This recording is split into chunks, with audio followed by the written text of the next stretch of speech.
This is Trenchfoot, a tiny walking fish with a cute face, periscope eyes, and a stubborn personality.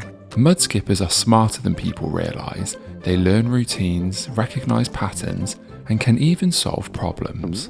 So this got me wondering, is it actually possible to bond with a fish? A question I never thought I'd ask. So for the next 30 days, I'm going to give this a go. And it all begins on day 1. Before we get into the bonding, Trenchfoot needs a home, but the problem with the mudskipper tanks is that most people get them wrong. They need mud, mangroves, brackish water and a tidal system, and 7 days after I started, the mangrove ecosystem is finally ready for Trenchfoot, who is seemingly very eager to get in there. But as he explored his new home, I started to get a sense of how comfortable he actually was around me.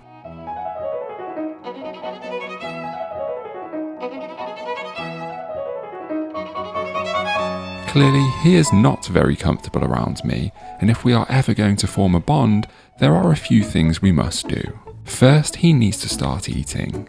After that, he must accept food from my finger. And finally, Trenchfoot must show how much he trusts me and hop onto my hand and let me hold him. Now these might sound simple, but on day 8, I made a huge mistake. Mudskippers can live in groups if there's enough space, and with the idea of Trenchfoot being lonely in his home, I thought I'd get him a friend. I'd like you to meet Nelson. Now I chose the name Nelson for a very good reason, and that reason is as follows.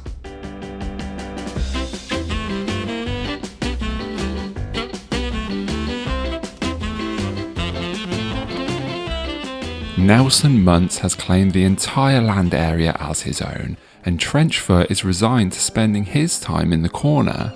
But to make this worse, over the 2 days since Nelson went in, Trenchfoot hasn't been able to eat because Nelson keeps stealing his food. If I don't act now, then we won't tick off that first goal and Trenchfoot may starve.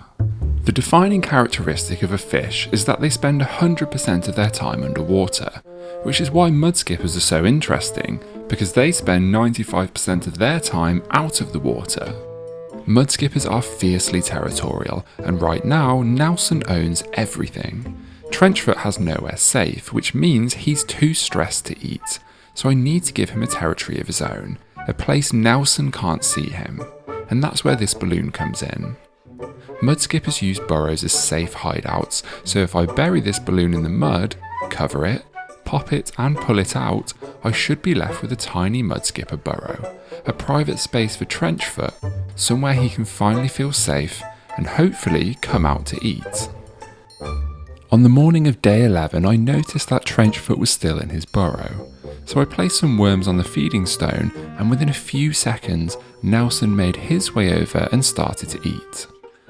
But he jumped away, and this is Trenchfoot's window. Come on, little buddy. You haven't eaten in 3 days.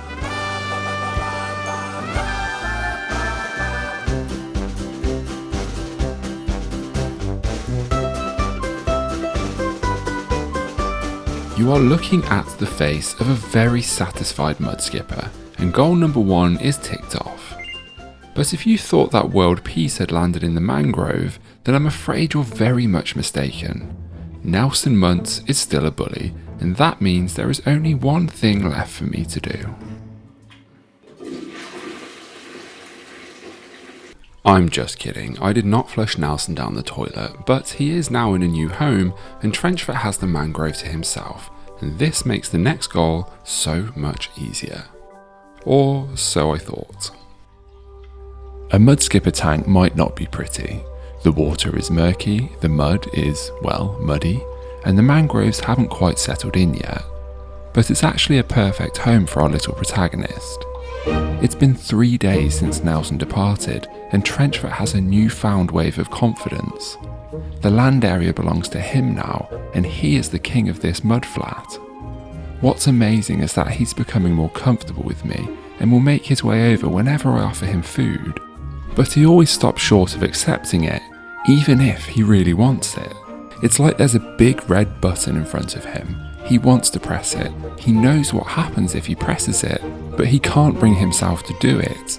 Just look what happens when my finger isn't there. And when it is there, he moves away. That finger has become the only thing holding him back, but here's the thing. Every single time that finger appears, food appears too. So I just kept trying. Same place, same finger, same routine, again and again and again. And slowly, the finger stopped being something to fear, because it didn't mean danger, it just meant food. By day 20, Trenchfoot made the choice for himself and started eating straight from my finger, which means there's only one step left in this process. But before we get there, it's worth understanding why a fish like this would even walk in the first place. Mudskippers live in mangroves, estuaries and mudflats.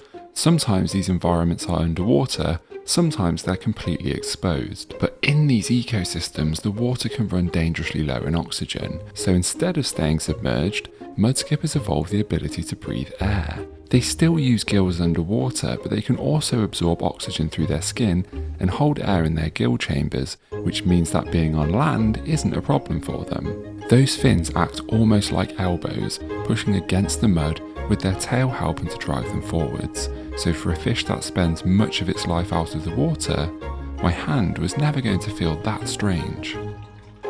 Ever since he started eating from my finger, Trenchfoot waits for me at the door every morning. It's kind of become our little routine.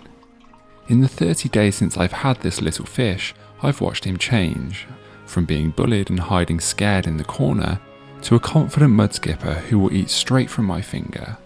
But we have one more step to take. Has a fish ever willingly walked onto the hand of a human? I have no idea, but at this very moment, I have never felt so bonded to a fish in my entire life.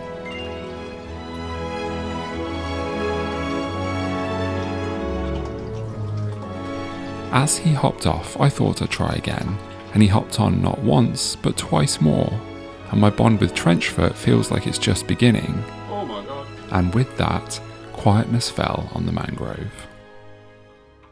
Nothing fills me with more happiness than a tank filled with mud, mangroves, slightly salty water, and a tiny fish called Trenchfoot, who waits for me every morning so he can get his breakfast.